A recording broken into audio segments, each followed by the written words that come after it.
بسم الله الرحمن الرحيم باب ما جاء في صفة سيف رسول الله صلى الله عليه وسلم. The chapter that has come concerning the sword of the Prophet sallallahu alaihi wasallam. What's interesting is that the muhaqqiqeen, the researchers of the hadith, they say that, well, how does this chapter relate to the previous? So there's always a discussion in hadith, well, how do the different chapters tie in together? And I've tried to give you some of that. For example, first we talked about clothing, then we talked about the khuf because it was a particular type of clothing, etc. So how does the ring tie in with the sword? And the answer is that because when the Prophet ﷺ would give the da'wah, he would first invite them using the ring. He would send them letters and invite them. And at certain instances, their rejection led to the use of the sword. So that's how these two abwab, or these two babs, abwab, tie in. Okay? Now, the other thing is that the Prophet ﷺ had many swords. Several. One he inherited from his father, others were purchased or given to him. And each of these swords had a different name. Every single sword had a different name. Now what's amazing about this chapter is that the Prophet ﷺ actually possessed swords that's the first thing that's amazing. Why? Because you look at the Prophet ﷺ and he is the mercy towards mankind. He is sent as the most merciful of all of beings. Yet, in his possession he has a sword and he actually used his swords. So it highlights to you and to me that even the most merciful of all of creation at a time had to fight for the deen, and so it could be at any time that we may have to fight for the deen. You know, so this whole idea of there's only peace, Islam means peace. I mean, yes, Islam, first of all, Islam means peace through submission. Salama means peace, Islam means to submit, which then results in peace. But that peace, I mean, that doesn't mean that there will never be any fighting. The Prophet ﷺ was the rahmah of all of the worlds, yet he was required to do jihad on several occasions, not one, over and over and over again. And the companions were also required to do this as well. So the Prophet ﷺ, despite being the mercy of the worlds, in fact, that's his sign of being the mercy of the worlds, that the time when it was required to convince people through that means, that was the means that he had to use for their own betterment, for the own betterment of humanity, so that this deen could be established and on the day of judgment people would have a lighter load. So this is an important characteristic of this chapter. The final thing is, well, let's go to the first hadith.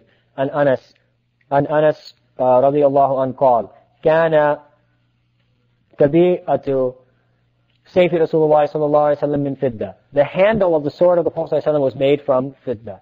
Now this particular sword that's being referred to in this hadith was actually named Dhul Fiqar. That was the name of the sword. And the Prophet ﷺ carried the sword on Fatah of Mecca.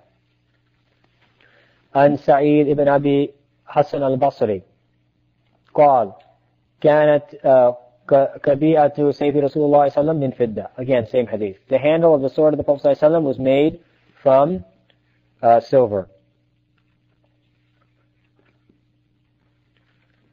So, عن هود وهو ابن عبد الله ابن سعيد عن جده قال دخل رسول الله صلى الله عليه وسلم مكة يوم الفتح وعلى سيفه ذهب وفضة.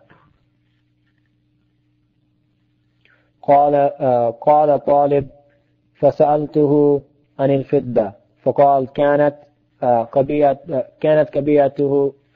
كبيئة السيف فضة.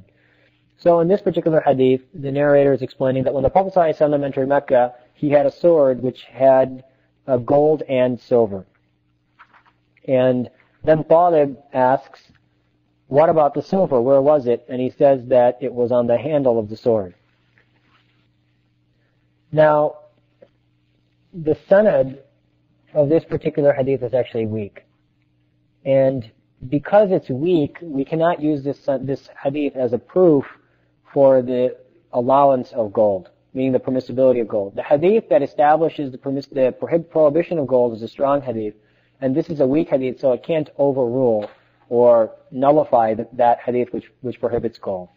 The other thing to consider here is that notice that Talib didn't ask about the gold. See, why is Talib asking about this is beautiful, this hadith. Why is Talib asking about, may Allah subhanahu wa ta'ala be pleased with him, why is he asking about where the silver was? He's not asking an academic question to write it in his notebook. He's asking because he wants to make a sword similar. Right? He wants to make a sword exactly like the Prophet ﷺ. Or he wants to explicate this hadith. And so he asks about the silver because it's a relevant question, because silver is permissible. But he doesn't ask about the gold because that's irrelevant and it's not permissible.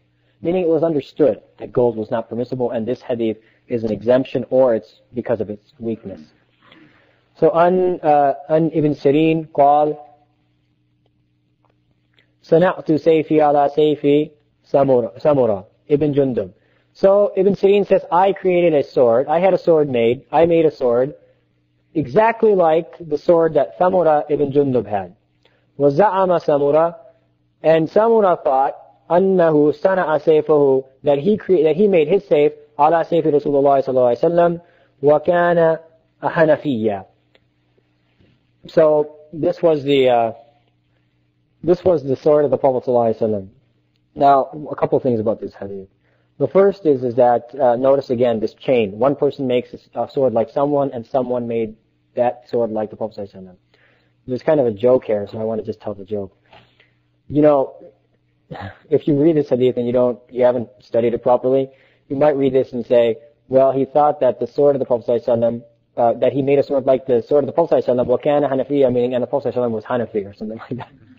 But the thing is that, there's another hadith too that my teacher once told me. He said that, people in Urdu, they don't,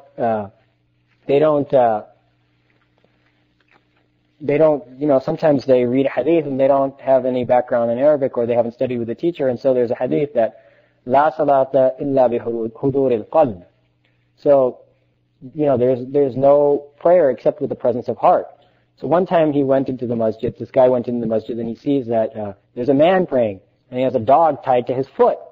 And he's praying with a dog tied to his foot. So somebody says to him, what are you doing?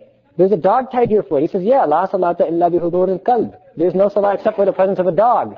Because kaf lam ba means dog, and qala ba means heart. So he thought the hadith meant there's no salah except for the presence of a dog. So he put a dog on his foot while he was praying. So it just goes to show you that, if you just pick up the hadith, you can actually misinterpret it. And in fact, astaghfirullah, I'm sure there are countless errors which I've made because I didn't pay proper attention to what my teachers, the effort that my teachers made when they transmitted the hadith to me as well. Okay, so that's the end of that chapter. Inshallah, we'll close with that so people can prepare for the Maghrib prayer. Yeah, go ahead. Can we make qiyas on that and say that you can get a rifle and some? Yep, you can make qiyas on that. Say that it's sunnah to know how to use weapons. Yeah, you can possess one as well, but the thing is that you should realize that, there are intrinsic dangers with having that thing around the house. In the sense that there are countless times when, kids can get their hands on that, etc.